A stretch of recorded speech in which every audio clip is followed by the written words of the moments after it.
up, Sauce Gang, and welcome back to the channel. Hot Sauce Beats here with a banger food theory reaction. That is right, we're jumping into one of MatPat's last food theory reactions, and I'm excited about this because he dropped food theory, stop using the drive-thru. Now I'm curious to see what MatPat and his team has concocted and figured out about fast food drive-thrus, which I'm trying to cut out in my life right now too.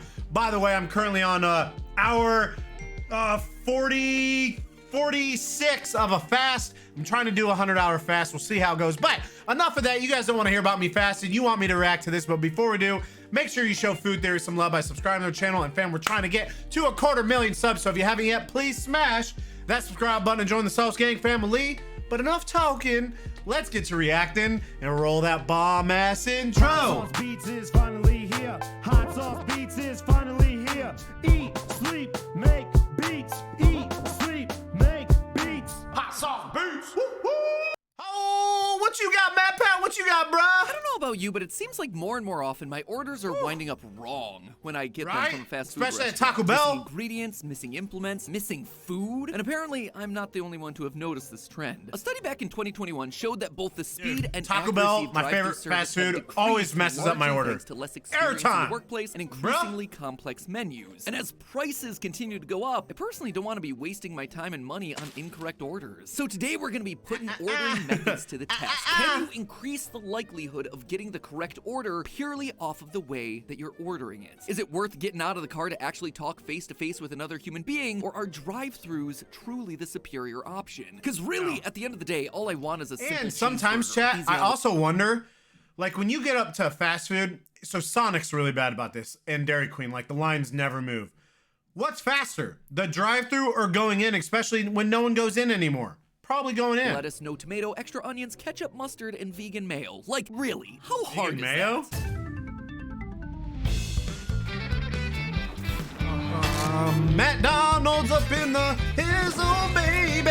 Ooh, ooh, ooh, ooh. Gotta have some hot sauce. Speaking of which, this is my original hot sauce when I started Hello, chewing. Internet. 5 years Welcome old, to bro. Food Theory, the show that always gets your order right, unlike literally every fast food green. restaurant that I go to these days. So you know what? Today, I'm gonna do something about it. We're gonna order a lot of food using a lot of different methods in Let's order go. to calculate one very important life figure it out. hack. What is the best way to order your food at a fast food restaurant in order to increase its accuracy? Should you go through the social anxiety of actually speaking with a person face to face so that you can get your order right every time? Is that crackly speaker system in the drive-thru causing more trouble than it's worth? Or maybe, just maybe, the right answer is one of the newer methods of ordering. Apps, curbside pickup, kiosks. So in order to test They them all all, mess I've up, asked bro. Santi as well Uber as a few Eats, other familiar all of faces them. from Team Theorist to help us out. That's right, I'm either asking my employees to eat an entire Christmas tree or just engorge themselves all day with delicious burgers. There Dude, is I no haven't- oh, this is in-between such a bad- I way to haven't work eaten here. And two all of it days, is being dude. done for science. Sunday night's the For last you, time so I that ate. you This never all have looks to so get your good. order wrong ever again. So how Oh, are we gonna go bacon. about Give me doing some this? Well, bacon. I asked Santi out in Burgers. sunny Los Angeles to go to some familiar fast food.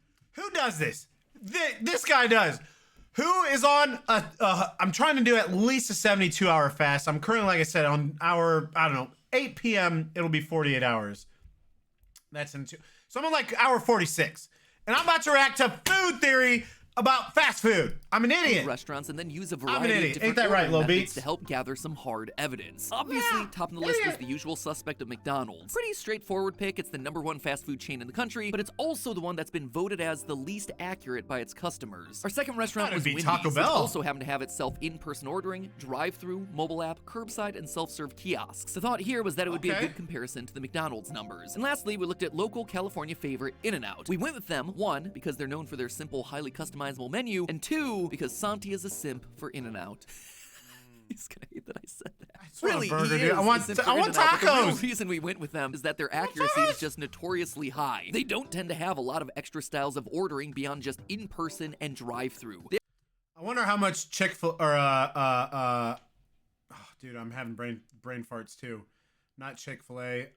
Expectation there was that this should allow them to be more proficient and truly able to focus on the Other ways that chicken they place. do take orders. Now this is where the episode starts to get juicy, unlike a McDonald's burger patty. In order to can't think really of it. test the accuracy of each ordering method, we created a tier list of 4 different burgers, each with increasing levels of difficulty. First, we had the unchanged burger. This would just be the standard burger as it comes at the restaurant. The next level was the lightly modified burger, which included an additional sauce and the removal of pickles. From there, we had Okay. the medium modified burger, which had everything from the the previous tier, but with a few more additions and subtractions. And then lastly, there was the big bad, the final boss burger, which involved a change to basically every element that came on that thing. I want 5 patties. 4 burgers at every restaurant using every available ordering method. Except to ensure that no one place was getting accustomed to the same weird order again and again, we went to multiple locations throughout the city to get as broad of a range of results as possible. That also helped to mitigate the other major variable in this experiment, the chefs. Obviously, we're not just talking about ordering methods here. There's always going to be a human element on the other side that's responsible for putting together the orders, and they too can very easily make plenty of mistakes. That said, by going to a bunch of different restaurants, we ensured that no one chef was responsible for an unfair number of burgers. All that's going to change later this year when the completely AI-run restaurant Cali Express by Flippy opens in Pasadena, California. And you can bet that we're going to be testing that one as soon as it opens. But until then, you know what? This is the best that we could do to control for that variable. Once the orders were all received, we tallied up the number of mistakes to calculate the overall accuracy end of the world right there, for chat. not just the various methods of ordering, but also of these 3 restaurants. And there were definitely points of shame awarded when the restaurant made a mistake that went beyond the burger. Like, say, for instance, Wendy's, forgetting the fries in our very first face-to-face order. We did order fries just for funsies on the road trip while we were getting all these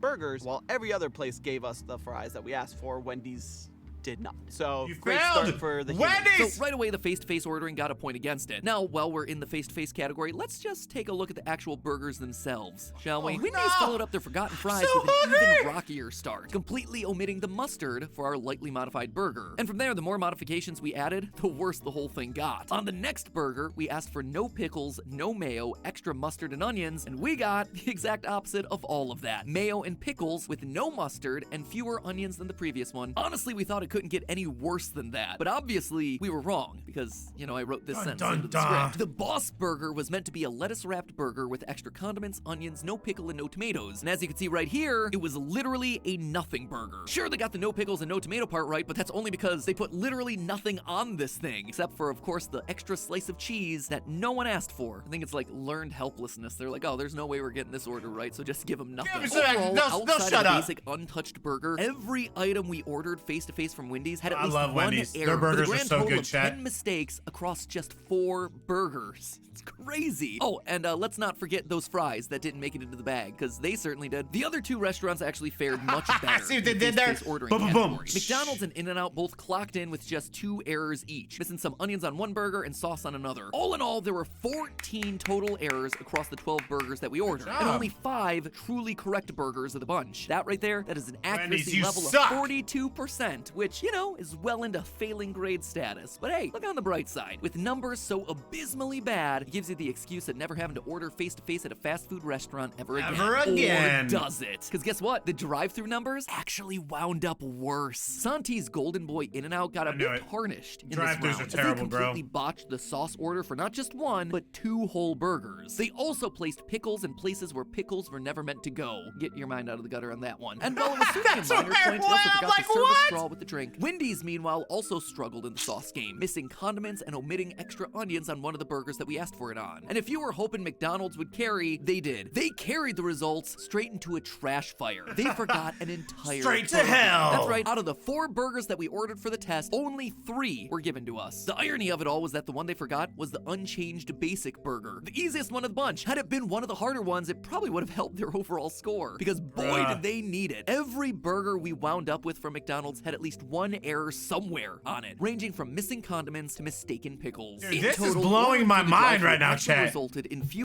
Like, I knew drive-thrus were terrible. And yes, they also mess up in person. Dude, I didn't realize it was terrible. 42% of in person. I'm guessing 66% for drive-thru. Maybe even 68. Fewer overall mistakes, 11. But those mistakes were actually spread out over more burgers. In the end, we only wound up with 4 accurate burgers, giving us the absolutely jaw-dropping error rate of 75%.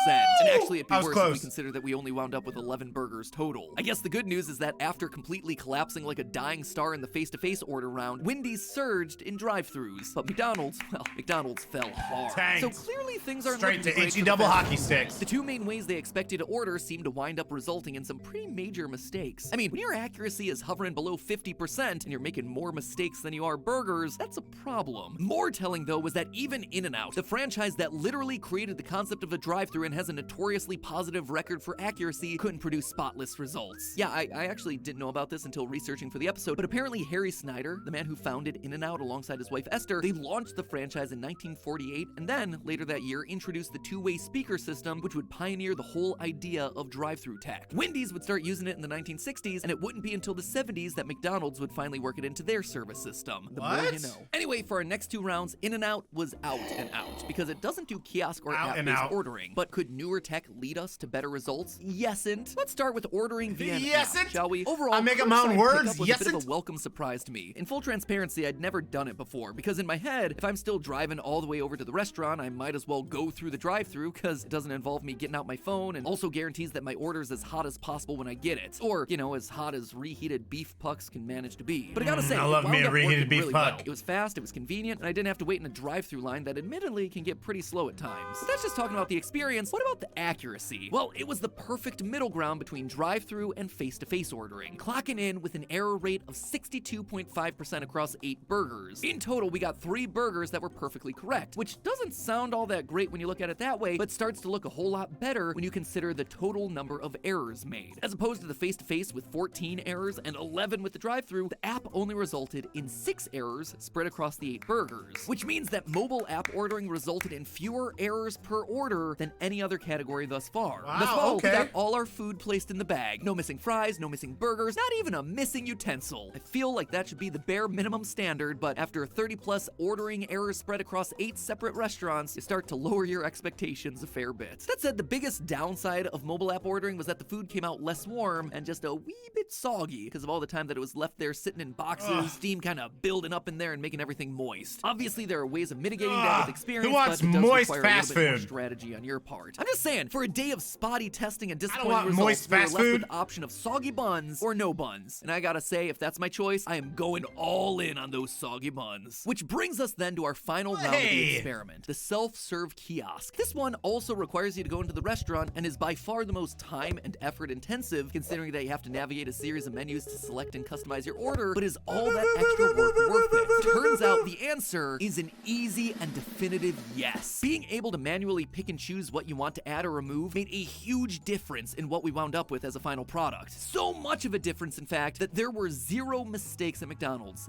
0. Maybe we could have gotten a few extra onions in one of the burgers or a bit lighter sauce in another, but overall what we ordered was exactly what we wound up with in the bag. Wendy's, meanwhile, is a bit of a newcomer in the space. While many McDonald's have had the kiosks in place for years, there's still a rarity at Wendy's. So did that impact our results? No, actually. Surprising literally everyone, the Wendy's self-serve kiosk was just as effective. They did include pickles on one of the modified burgers and another had sauce that we had requested removed, but aside from that, the difference was clear as crystal. It was night and day. The self-serve kiosks had 2 errors total. A whopping 6 of 8 burgers were perfectly delivered just as we wanted them. Dude, and not only were they right, they were also So what's the difference though? Like even face to face, unless if the person is messing it up at the physical kiosk, like when they order it for you, maybe that's where they just like with a drive-thru or a face-to-face experience, there were no soggy buns from the food just left sitting there. In fact, the kiosks even get some bonus points thrown in for showing us customizations to the food items that we didn't even know existed, like the ability to add special limited edition sauces that we wouldn't have been aware of otherwise. Chicken dinner. Oh yeah, and for all you introverts out there, no social interaction. Perhaps the best part of this whole thing. So there you have it, friends. There is in fact an optimal way to order your fast food. The numbers weren't even close. Being able to input and review exactly what you want removes any doubt about what you asked for. There's no middleman there to make mistakes in interpreting your order, who's working mostly off of muscle memory and only half listening. The only major downfall of the kiosk he gives system 0 shits about your order. Despite McDonald's having these systems in place since 2003, when Finding Nemo topped the box office and iTunes launched, there's still a relative rarity. This means that obviously there's room for growth in this market. In second place are mobile orders, where once again, you avoid the middleman. What you pick goes straight to the kitchen without having to be handled by you don't another throw a employee. fit. So the next time you're craving a burger and fries, do yourself a favor and embrace technology. Park your car, shuffle inside, and order your 4-burger, small side of fries, and Diet Coke without ever uttering a word. It'll be the quietest, most accurate meal they've gotten from McDonald's in a while.